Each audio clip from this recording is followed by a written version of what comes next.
오늘 주일 예배 말씀은 주님과 함께라면 그 어디나 하늘나라라는 제목으로 우리 성도님들과 함께 나누려고 합니다. 우리 함께 한번 해볼까요? 주님과 함께라면 그 어디나 하늘나라.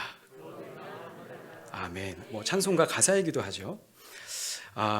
제가 이제 하나 이 말씀을 준비하면서 이걸 생각을 했는데, 혹시 이휘재 인생극장이라고 들어보셨나요? 예, 이게 이제 이걸 모르시는 분들은 이제 30대 미타고요. 저는 이제 제가 이거를 어린 시절 봤거든요. 92년도부터 94년까지 한 2년 동안 MBC 일요일 밤에서 저녁마다 이 개그맨 이휘재 씨가 나와서 이런 개그를 했습니다. 이게 개그 프로그램이기도 한데 참 많은 분들에게 사랑을 받아서 2년 넘게 그렇게 했던 프로그램이거든요. 여기서 이 극 중에서는 이제 어떤 하나의 결정을 합니다. 예를 들면 이 여자를 만날 것인가, 저 여자를 만날 것인가, A, B를 하면서 이제 딱 멈춰놓고 게스트에게 물어봅니다. 당신은 뭘로 하겠습니까? 저는 A요, 저는 B요. 그리고 나서 이제 A의 삶, B의 삶을 이제 보면서 이렇게 재미있게 하는 건데, 이게 많은 그런 사람들에게 이제 그렇게 기쁨이 됐던 이유가 뭘까? 그거는 이제 지켜보는 맛이 있잖아요. 뭔가 저 사람이 저렇게 살아가나 보다, 이렇게 결정했을 때 이런 게 있나 보다. 근데 이게 남의 이야기니까 그게 그렇게 크게 부담이 없지, 이게 우리 이야기면 어떻겠습니까? 그리고 또 우리가 그렇게 관심을 갖는 것도 우리의 삶 가운데 그렇게 결정할 일들이 참 많이 있거든요. 이번에도 이제 코로나 확진자에 대해서, 또 확진자를 지난번까지는 확진자는 같이 있는 가족들은 일주일 동안 자가격리다 라고 지침이 있다가 3월 1일부터 또 바뀌게 됐죠. 그래서 확진자 말고 가족들은 괜찮다. 그러면 이걸 진짜 괜찮게 해야 되는 건지 어떻게든지 이게 고민이 아닙니까? 그래서 오늘도 당장 예배를 내가 지금 대면 예배를 드려야 되나, 실시간으로 드려야 되나, 이런 결정을 우리가 해야 되지 않습니까? 또 뿐만이 아니라 이번 주에 우리 장로님 기도하신 대로 정말 대통령 선거를 앞두고 있잖아요. 대통령 선거, 어떤 우리가 후보에게 또 어떤 사람이 세워질 것인가, 나라의 운명을 또 좌우하는 아주 중요한 거기 때문에 이것도 좀 결정을 해야 되겠죠. 그리고 우리가 인생을 살아가면서 얼마나 많은 결정들을 하게 됐어요. 학교를 진학하는 가운데서도 나는 어느 대학을 갈까, 어느 과를 갈까, 직장에 대한 부분도 나는 이 직장을 가야 되겠다. 또 가정을 일굴 때, 배우자를 만날 때에도 우리가 수많은 결정들을 많이 하거든요. 뿐만 아니라 하다못해 우리가 물건 하나 살 때도 이 물건이 맞나, 이 물건과 저 물건과 대조해 보면서 뭐가 맞을까, 이러면서 되게 불안해하고 또 신중하게 결정을 하지 않습니까? 제가 이제 예전엔가 이제 사랑의 교회에서 제자훈련 세미나를 간 적이 있습니다. 이 오카노 목사님이 제자훈련의 틀을 마련하시고, 그래서 많은 목회자들 대상으로 칼 세미나를 했는데요. 제가 이제 신청을 해서 준비를 하고 있는데, 그때 당시가 이제 옥 목사님이 딱 돌아가신 해였어요. 그러니까 제가 세미나가 진행될까? 그런 여부도 이제 목사님이 안 계시면. 그런데 이제 다행히 이제 목사님이 안 계셔도 진행을 하게 됐습니다. 그런데 이제 그때 당시에 이 옥 목사님이 돌아가시고 나서 수많은 책들이 막 나왔어요. 옥 목사님을 나는 옆에서 지켜서 쭉 같이 제자훈련을 했던 그런 걸 가지고 책을 쓰신 분, 나는 뒤에서 지켜보면서 쓰신 분, 나는 앞에서, 옆에서 이렇게 하면서 책이 막 많이 나왔고, 그리고 이제 저도 세미나에 갔을 때 메인 강사분이 안 계시니까 얼마나 섭섭합니까? 그래서 예전에 강의하셨던 설교, 세미나 영상을 보면서 그래도 막 뜨겁더라고요. 그래서 오카노 목사님의 제자훈련에 담겨져 있는 그런 은혜들을 막 이제 보고 있는데, 중간에 이제 쉬는 시간이 되었습니다. 쉬는 시간에 어떤 젊은 분이 딱 쓰시는 거예요. 청바지를 입고. 저분은 누굴까 했더니 알고 보니까 옥 목사님의 아드님인 옥성호 집사님이셨습니다. 이분이 딱 나오는데요. 왜 나왔을까 했더니 자세히 들어보니까 책 팔러 나왔어요. 책 팔러 나왔는데 그 책을 팔려고 할 때 이 책 사세요 그러면 안 사잖아요. 근데 말을 너무 잘하는 거예요. 근데 그 말 속에서 정말 좋은 그런 배움이 있었습니다. 이분이 딱 하자마자 저 책 사세요가 아니라 엄마 중에서도 초보 엄마가 있고 전문가 엄마가 있다. 그러면서 그분이 얘기는 하수 엄마, 고수 엄마라고 이야기하는 거예요. 엄마도 고수 엄마가 있고 하수 엄마가 있는데, 하수 엄마는 어떻게 구분할 수 있느냐? 애가 울 때 하수 엄마는 젖만 물린다는 거예요. 근데 고수 엄마는 애가 울 때 얘가 배고파서 우는지, 아파서 우는지, 잠자고 싶어서 우는지, 때가 나서 우는지 그냥 우는지 이 여러 가지 경우의 수를 가지고 그 아이를 본다. 제자훈련에도 고수가 있고 하수가 있습니다. 고수가 되려면 많은 경우의 수를 가지고 있어야 된다. 오늘 이 책이 옥 목사님의 옆에 있던 쭉 봤던 책입니다. 그 얘기를 딱 듣는데 이 제자훈련을 다 잘하고 싶어서 목사님 보셨잖아요. 그게 끝내자마자요 사람들이 우르륵 달려나가는 겁니다. 저도요 막 들썩들썩 거렸어요. 근데 돈이 없었습니다. 돈이 없어서 못 가긴 했는데 근데 그 얘기가 제게 있어서는 되게 오랫동안 남았으니까 지금도 이야기를 하잖아요. 고수와 하수, 전문가와 비전문가의 차이. 우리가 기침 하나를 하더라도 비전문가는 그냥 감기인가 보다라고 생각한다면 전문가 의사들은 달리 하죠. 이 기침이 뭐 때문에 했는지, 진짜 기침인지 폐에 질환이 있는지 여러 가지 경우의 수들을 가지고 이야기를 하죠. 그래서 우리가 어떤 결정을 할 때도 전문가의 소견을 들으려고 합니다. 여러 가지 어떤 일들 속에서도 그래도 그 분야에 많은 경우의 수를 가지고 있는 분들, 그래서 그분들을 찾아가면 또 좋은 어떤 해안들을 얻지 않을까. 그리고 우리가 서로가 이렇게 전문가가 되려고 열심히 우리가 오랫동안 공부를 하잖아요. 그런데 자 보세요. 전문가, 그럼 많은 경우의 수를 가지고 있으니까 이 세상을 살아갈 때 결정할 때 편할까요? 우리 성도님들 어떻게 생각하십니까? 많은 경우의 수를 나는 알고 있으니까 나는 좀 이 세상을 좀 편하게 살 수 있을까요? 오히려 이 생각을 해봐요. 차라리 하나만 안다면 그냥 결정하는데 어려움이 없거든요. 근데 여러 가지 경우의 수를 알고 있으니까 결정을 못하는 거예요. 왜 우리가 이 결정하는 부분에서 어려움을 갖고 있나요? 왜 여기서 예배를 드리고 저기서 예배를 드리고 이런 고민을 왜 하고 있습니까? 여러 가지 경우의 수를 우리가 갖고 있으니까. 그러니까 이 전문가, 고수들이 갖고 있는 게 무엇이냐? 정확하게 이게 뭔지를 모르겠다는 거예요. 어떻게 결정을 내려야 될지 못하겠다는 겁니다. 오늘 본문에서 소개되는 창세기 46장에 있는 야곱은요, 동일한 고수였습니다. 이 야곱의 일대기를 쭉 보게 되면 야곱이 소년 시절이 있었을 것이고 또 청년 시절이 있었을 것이고 장년 시절이 있는데 오늘 소개되는 이 창세기 46장의 야곱은 이제 한 100여 년이 넘게 살았어요. 정말 우여곡절이 많았습니다.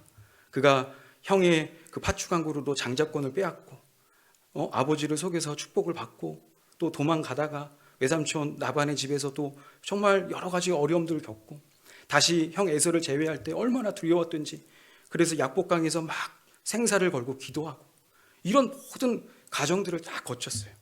한마디로 이 야곱은 오늘 이 소개되는 야곱은 고수입니다. 전문가예요. 근데 이 야곱이 어떤 일을 지금 만나고 있느냐? 요셉, 죽은 줄로만 알았던 요셉이 살아있다는 이야기를 들었습니다. 그리고 중요한 건 엄청난 나라 애굽의 총리가 되어 있다는 거예요. 우리나라에도 이산가족이 있잖아요. 남과 북이 나누어져서 지금 이 가족을 보고 싶어 하시는 분들이 얼마나 많습니까? 내 휴전선이 가로막고 여러 가지 정치적인 이권이 지금 이렇게 가로막고 있어서 만나지 못하지 얼마든지 지금 만나러 갑시다 하면 정말 다들 일어나서 가지 않겠습니까? 이 야곱은 어쩌면 지금 요셉이 우리는 성경 안에서 요셉이 형들에게 팔려서 종이 되어지고 감옥에 가고 총리가 되고 이런 사건을 알고 있지만 야곱의 입장에서는 요셉은 죽은 자로 알았습니다. 왜냐하면 형들이 와서 그 요셉의 옷을 보여주면서 얘가 짐승을 만나서 죽은 것 같습니다. 피 묻은 것을 봤으니. 그러니까 야곱의 입장에서는 요셉이 그런 과정이 있었다고 생각을 못 들었어요. 까맣게 잊어버렸고 늘 그리웠고 생각냈던 그 아들이 살아있다는 이야기를 들었으면 그리고 지금 자기를 모시려고 애굽에서 수레를 갖다 놨습니다. 그러면 우리 성도님들 입장에서는 어떻게 하겠습니까? 결정하는 게 어렵습니까? 그리고 우리는 성경 역사를 알고 있기 때문에 가는 게 뭐 큰 무리가 있을까 생각이 들지 않을 거예요. 근데 오늘 이 본문 안에서 이 야곱의 심정이 나와 있어요. 야곱이요 이걸 갈 때 분명히 이거는 뭘로 봤을 때는 빨리 가야 될 게 분명하잖아요. 그런데 야곱이 뭔가 지체를 해요. 그러면서 그 마음이 소개되어 있습니다. 오늘 본문 안에. 오늘 본문 3절에 이렇게 쓰여져 있어요. 하나님이 나타나서 이야기합니다. 애굽으로 내려가기를 두려워하지 말라. 지금 뭐예요? 그러면 역으로 야곱이 두려워하고 있다는 거죠. 왜? 요셉을 만나는데? 요셉이 애굽의 총리인데 왜 두려워해? 그리고 우리는 역사를 다 알잖아요. 내려가야 맞는 거잖아요. 근데 왜 내려가는 걸 두려워할까? 왜 야곱은 그걸 왜 두려워했을까 할 때 이 야곱은 아까도 말씀드린 것처럼 고수였습니다. 전문가. 워낙 오랜 세월 속에서 경험을 통해서 알고 있었어요. 애굽으로 내려가는 것이 맞을까? 그가 애굽에 대한 부분들에 대해서 두려움을 갖고 있었습니다. 왜냐? 그 조상 아버지와 할아버지가 겪었던 일이었거든요. 창세기 12장 10절에 보게 되어지면 이 아브람 할아버지가 기근 때문에 애굽으로 내려가게 됩니다. 근데 그 아브람이 애굽으로 내려가서 어떤 일이 일어나는지 아시죠? 아내 사례를 아내로 막 줘야 되는 거예요. 내 아내를 빼앗기는 그런 일이 일어났습니다. 그러니까 애굽 기근 때문에 어찌 보면 목축업을 하는 사람들에게 있어서는 기근은 가장 어떻게 보면 어려움이죠. 풀이 있는 곳으로 가야 되니까 어쩔 수 없는 것이었습니다. 근데 그 어쩔 수 없이 기근 때문에 내려갔음에도 큰 봉변을 당했어요.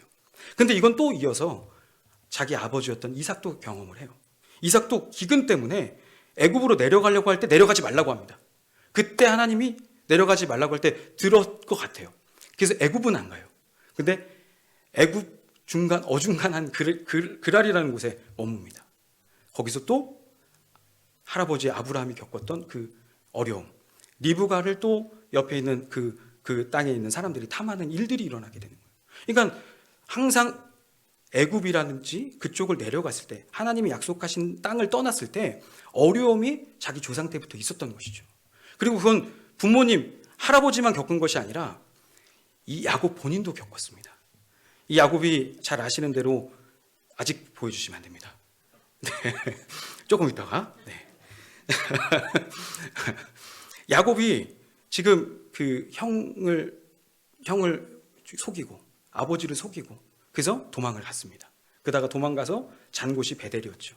거기서 하나님의 사닥다리를 보고 이제 내가 다시 돌아오면 내가 하나님을 섬기겠습니다. 그래서 자기가 베고 잤던 돌베개를 제단으로 삼아서 베델로 삼고 그리고 이제 외삼촌 집까지 갔어요. 그러면서 이제 다시 돌아오는데 돌아와서 이제 그 베델에서 있어야 되잖아요. 근데 이 베델에 있지 않고 이 또한도 이유를 알 수 없지만 이유가 나와요. 이제 띄워주십시오. 창세기 33장 17절에 야곱이 다시 베델에 와서 살아야 되잖아요. 그런데 숫곳으로 갑니다. 이 숫곳은 베델과 떨어져 있는 곳이에요. 그곳을 떠나서 자기 이름으로 해서 집을 지을 곳을 찾은 거예요. 이제 터 잡고 살아야 되겠다는데 하나님이 약속하신 베델을 떠나서 그곳에 자기 집을 숫곳이라는 곳에 있었습니다. 이 숫곳에서 어떤 일이 일어나는 줄 아십니까? 끔찍한 일이 일어납니다. 야곱의 딸 하나밖에 없던 디나가 욕보임을 당해요. 세겜의 추장 하몰의 아들에게 욕보임을 당합니다. 그래서 이제 무마하려고 하자고 할 때 그냥 끌려가는 듯 했지만 또 여기서 두 아들들 시므온과 레위가 혈기 때문에 세겜 족속을 다 멸족합니다. 이게 그냥 어떤 정도의 큰일이냐? 지금 야곱이 이 일로 인해서 지금 세겜 족속이 없어졌으니까 뭐 원수를 갚을 일이 없을 거라 생각하지만 세겜 족속 옆에 다 가나안 족속이 있습니다. 이들에게 있어서 지금 언제고 이 일이 알려지게 되면 우리가 죽일 수 있는 거예요. 그러니까 얼마나 두려웠어요. 그래서 하나님 앞에 기도했더니 다시 베델로 올라갑니다. 그래서 엘베델 다시 하나님께로 올라가서 그곳에 살게 되는 거예요. 그러니까 이 야곱은요 계속 그곳에 머물러 있었습니다. 실제로 7년의 기근 동안에 7년 기근이 이제 요셉을 만날 때 있잖아요. 2년 동안에 온 땅에 먹을 것이 하나도 없습니다. 그럼에도 불구하고 야곱이 안 가요. 갈 수가 없어요. 왜냐? 내가 이곳을 떠나면 또 큰 문제가 있겠구나. 이 큰 문제가 이런 두려움을 갖고 있었습니다. 그런데 그런 이 야곱이 브엘세바 이제 또 가만히 머물러 있는 게 아니라 오늘은 본문 안에서는 움직이긴 하는데 마음 가운데 긴가민가한 거예요. 그래서 야곱이 그 베델에서 움직여가지고 브엘세바까지 내려옵니다. 이제 이 브엘세바라는 곳은 바로 이제 애굽에 들어가기, 광야를 들어가기 마지막 이제 가나안 땅의 그곳이에요. 거기서 제단을 쌓고 하나님 앞에 예배드릴 때 오늘 본문에서 하나님이 나타나 이야기하십니다. 3절에 보게 되어지면 하나님이 이르시되, 오늘 본문 3절에 하나님이 이르시되 나는 하나님이라 내 아버지의 하나님이니 애굽으로 내려가기를 두려워하지 말라. 내가 거기서 너로 큰 민족을 이루게 하리라. 이렇게 이야기를 해. 너 내려가는 거 두려워하는 거 내가 알고 있어. 근데 내가 너로 큰 민족을 이룰 거야. 그러면서 4절에 내가 너와 함께 애굽으로 내려가고 반드시 너를 인도하여 다시 올라올 것이며 요셉이 그의 손으로 내 눈을 감기리라. 여기서 내가 너 혼자 가는 게 아니야. 내가 너와 함께 갈 거야. 그리고 반드시 너를 이 땅으로 다시 돌아오게 할 거야. 그 약속의 말씀을 듣고 이제 야곱이 편하게 간다는 겁니다. 오늘 본문의 말씀을 쭉 묵상하면서 오늘 이 야곱과 같이 야곱이 분명히 고민은 했어요. 가야 될까 말 것인가. 그래서 앞에서의 경험이라면 움직이지 말았어야죠. 그런데 움직였어요. 베델에서 브엘세바로 내려갔습니다. 가려고 했어요. 결정을 했는데 마음 가운데 두렵습니다. 혹시나 일로 인해서 우리 가정이 또 어려움을 당하진 않을까? 애굽에서 우리 조상 때부터 이런 일을 당했는데 이런 일을 당하지 않을까? 이런 고민들을 갖고 있었던 것이죠. 근데 이게 야곱의 경험이었어요. 그리고 야곱의 작은 어떻게 보면 그 자기 안에 어떤 그런 그 생각이었습니다. 근데 하나님은 어떤 걸 받기를 원하시는가? 애굽에 가면 안 된다. 이게 야곱이 가지고 있던 생각이라면 하나님은 하나님과 함께하면 애굽도 괜찮다. 이 이야기를 하고 싶었던 겁니다. 근데 이 야곱에게 있어서는 바로 계속 하나님에 대한 믿음은 갖고 있었으나 늘 두려움을 갖고 있었어요.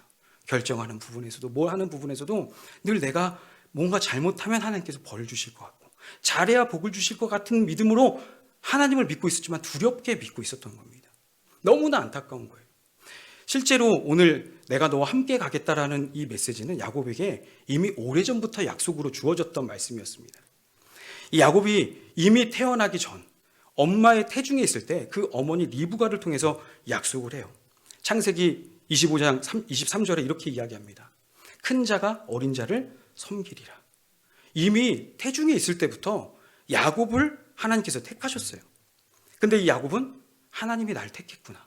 나에게 복 주시겠구나라는 이 믿음보다 내가 어떻게 해서든 장자가 되지 않아서 난 복을 못 받아. 그래서 형 에서를 속이서라도 아버지를 속여서라도 난 장자의 축복을 받아야 돼. 내가 장자가 돼야 돼. 이런 생각이 가득 찼어요. 또 외삼촌 집 라반의 집에 갔을 때 이 라반의 집에 있는데 가만히 있다가는 난 아무것도 돌아온 분깃이 없겠구나. 내 것을 위해서 내가 열심히 챙기지 않으면 내게 오지 않아. 이런 생각이 그에겐 가득 찼어요. 그러니까 복을 하나님께서 주신다기보다는 내가 해야 된다고 생각하는 거예요. 약복 강가에서도 기도하지 않으면 복을 안 받아. 어떻게 맞는 것 같잖아요. 기도해야 복을 받는다. 맞는 말이잖아요. 근데 이는 하나님께서 뭔가 내가 해야, 뭔가 노력을 해야 줄 거라는 믿음을 계속 갖고 있었던 거예요.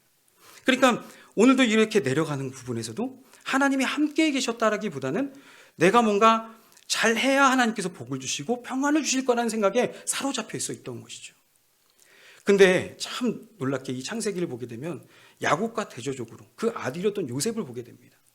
이 요셉은요, 야곱은 자기가 선택해서 움직였다면 요셉은 자기가 선택한 게 아니었습니다.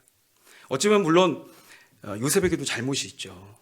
꿈을 꿔놓고 막 형에게 자랑하고 가뜩이나 지금 편애를 하고 있는 그런 가운데서 형들 앞에서 막 꿈 얘기를 하는데 그게 얼마나 기분 나쁜 이야기겠습니까? 그럼 좀 정도껏 해야지. 2번 꾸고 벌써 첫 번째 꿔서 분위기 좀 살벌하면 눈치 딱 봐서 아유 나만 알고 있어야 되겠다 이러면 되는데 또 가서 또 자랑을 하네요. 그러니까 얼마나 화가 날 일이에요, 형들이. 그리고 걔는 곱게 자색 옷을 입고 우리는 아무거나 입히고 얼마나 기분이 나빴겠습니까? 그런데 이제 요셉을 불만을 느꼈던 형들이 죽이려고 합니다. 자, 생각해 보세요. 혹시 우리 성도님들 가운데서 누가 나를 죽이려고 한 사람이 있습니까? 형제 중에? 저도 제가 학교를 다니면서 죽인다라는 이야기는 좀 들어봤어요. 친구들이나 아니면 뭐 이렇게 협박을 할 때 죽인다라고 했지만 저 모습에서 진짜 나를 죽이겠구나라는 살기는 느끼질 못했습니다. 아마 그렇잖아요. 요셉의 입장에서 한번 생각해 보세요. 내가 널 죽일 거야 라고 할 때 살기가 느껴지지 않았겠습니까? 그래서 진짜 죽이려고 했다가 그 형 르우벤의 만류를 인해서 겨우 살아나요. 그래서 죽이지 말고 팔자. 자, 누구한테 혹시 팔린 적 있습니까? 인신매매 당하셨죠? 그러면 저는 이제 누가 이렇게 장난삼아 야, 너 이렇게 너 이 집으로 가는 거야 그러면 설마. 저는 요셉의 입장에 생각했을 때 돈 주고 이렇게 판다고 했지만 에이 설마 나를 좀 내가 좀 버릇이 없으니까 형들이 좀 혼내려고 하겠지. 하루 지났는데 찾으러 안 와요. 이틀, 3일 애굽에 사는데 안 와요.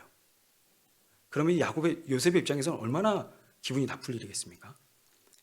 그러면 이걸 통해서 이게 얼마나 화가 날 일이고 어려운 일이겠어요. 근데 이 요셉은 이런 끔찍하고 어려운 일을 당했음에도 불구하고 모든 곳 속에서 이곳에서 하나님이 함께 계시느냐로 그는 붙잡았습니다. 그러니까 어찌 보면은 더 내리막길로 내려가는 거잖아요. 꿈과는 다른 길로 내려가는데 그 가운데서 그가 봤던 것은 이곳에 하나님이 계시냐. 종이 되었을 때 하나님이 계시면 예스.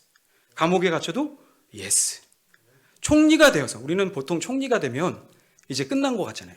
이런 어려운 끝에 그가 이루려는 꿈 총리를 이뤘구나. 총리가 더 어렵죠. 어려울 때 하나님 잘 믿을 수 있습니다. 잘 될 때 잘 믿을 수 있습니까? 요셉이 총리가 되었어요. 이제 바로 말고는 자기의 뜻을 거부할 자가 없습니다. 만약 그 형들을 지금 다시 만났잖아요. 형들을 만났을 때 이것들 봐라.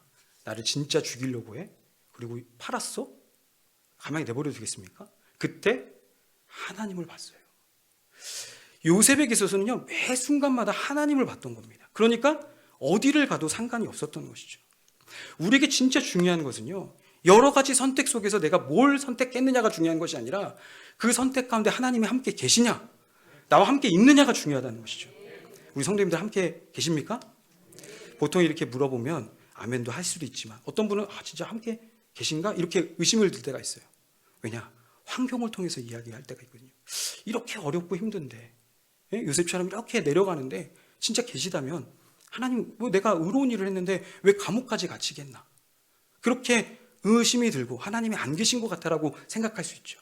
근데 하나님은요, 어려울 때 환경을 따라서 어찌 보면 역사하는 것이 아니라 우리에게 함께 계십니다. 성경 안에서도요, 예수님이 계셨지만 어려움이 있던 경우가 있어요. 가나안 혼인잔치에 이 포도주가 떨어져, 포도주는 기쁨의 상징입니다. 기쁨의 상징이 없어지는 그런 경우가 있어요. 예수님이 거기에 계셨는데도. 근데 예수님이 계셨지만 손님이셨습니다. 또 풍랑 가운데 배에 예수님께서 계셨어요. 근데 풍랑이 있었고 두려웠습니다. 예수님이 계셨지만 주무시고 계셨어요. 선장이 아니었기 때문인 거예요. 우리 안에 계시냐 안 계시냐, 다시 또 계셔야 되겠다, 이것이 아니라 오늘 대부분 다 예배를 드리고 있다는 거. 이런 어려움 속에서도 마스크를 착용하고 또 그리고 실시간으로 온라인으로 예배하는 이 모든 것 자체가 하나님이 계시기 때문에 우리가 그걸 믿기 때문에 이렇게 하지 않겠습니까? 근데 중요한 것은 이렇게 계신 하나님을 너무나 분명하게 우리가 봐야 되는데, 그리고 주님으로 모셔야 되는데 그렇게 모시지 못하고 있다는 거예요. 그래서 우리가 어떻게 나와 함께 계신 하나님을 볼 수 있는가? 히브리서 12장 14절에 이렇게 볼 수 있는 방법을 이야기하고 있습니다. 함께 한번 이 말씀을 읽어보겠습니다. 모든 사람과 더불어 화평함과 거룩함을 따르라. 이것이 없이는 아무도 주를 보지 못하리라. 모든 사람과 화평함과 거룩함을 따르지 않으면 주를 보지 못한다라고 이야기하잖아요. 그럼 주를 보려면 어떻게 합니까? 모든 사람과 화평함과 거룩함을 따라야 주를 볼 수 있다라는 겁니다. 그럼 자, 여기서 모든 사람과 화평함과 거룩함이 뭘까요? 이 화평함, 모든 사람과 화평하다는 것은 사랑입니다. 사랑. 거룩함은 뭘까요? 공의죠. 하나님의 거룩함. 사랑과 공의, 이 두 가지가 함께 있어야 하나님을 볼 수 있다는 거예요. 근데 우리 안에는요, 항상 뭔가를 결정할 때 둘 중에 하나밖에 결정을 못합니다. 이 코로나의 상황 속에서 우리가 이제 방역 지침을 지켜야 되잖아요. 그럼 지켜야 되면 우리가 그 2년 동안에도 그런 가운데서도 왜 예배를 그런데도 왜 드려야 되냐? 그 이유가 뭐죠? 방역 지침도 지켜야 되지만 하나님의 거룩함, 바로 예배를 위해서는 또 예배도 드려야 되고, 이 두 가지가 우리가 겸해오지 않았습니까? 동성애에 대한 부분도, 왜 교회는 왜 동성애자들을 왜 사랑하지 않느냐? 한 사람의 어떤 그 인권인데, 그래서 물론 사랑해야 되겠죠. 그들을 긍휼히 여겨야 되겠죠. 그렇지만 죄를 용납할 수는 없잖아요. 그렇죠? 모든 사람과 화평도 해야 됩니다. 사랑해야 돼요. 그렇지만 무턱대고 무조건 다 사랑이 아닙니다. 진리의 말씀을 가지고도 우리가 분별을 해야 되겠죠. 근데 우리가 이 두 가지 중에 하나를 결정해요. 내가 오늘 사랑을 결정했다면 그 사랑은 이제 사랑을 결정한 다음 바로 방향이 있습니다. 거룩함을 결정해야 돼요. 이제 거룩함으로 봐야 합니다. 내가 모든 사람과 화평하기 위해서 뭔가 내가 내줬다. 그게 끝이 아닙니다. 그렇다면 거룩함으로, 옳고 그름으로, 거룩함으로 막 단정했어요. 야, 이건 잘못됐어, 이건 그랬어. 그게 끝이 아닙니다. 그걸 결정하셨습니까? 사랑이 있는지 없는지를 확인하셔야 되죠. 이렇게 이 두 가지 양날의 검과 같이 사랑과 이 거룩함을 가지고 우리가 주를 계속 봐야 된다는 거예요. 오늘도 이렇게 결정하는 가운데서 나는 정말 주님을 바라볼 수 있는가? 야곱이요, 이렇게 내려갈 때 두려웠어요. 많이 두려웠습니다. 근데 하나님의 음성을 들었어요. 근데 야곱은 우리가 보시면 아시겠지만 얼마나 약삭빠릅니까? 어딜 가도요 잘 살아남아요. 근데 이 야곱이 애굽으로 내려갔을 때 그의 삶과 비전이 어디 있는지 아십니까? 오직 비전이 어디 있느냐? 내려가서 지금 얼마든지 자기 아들이 총리입니다. 그리고 얼마든지 자기 애굽의 왕 바로를 만날 수 있어요. 그럼 충분히 아들을 통해서 자기 이권을 뺏어올 수도 있고 잘 먹고 잘 살 수 있잖아요. 근데 야곱은 내려가서 다른 생각하지 않습니다.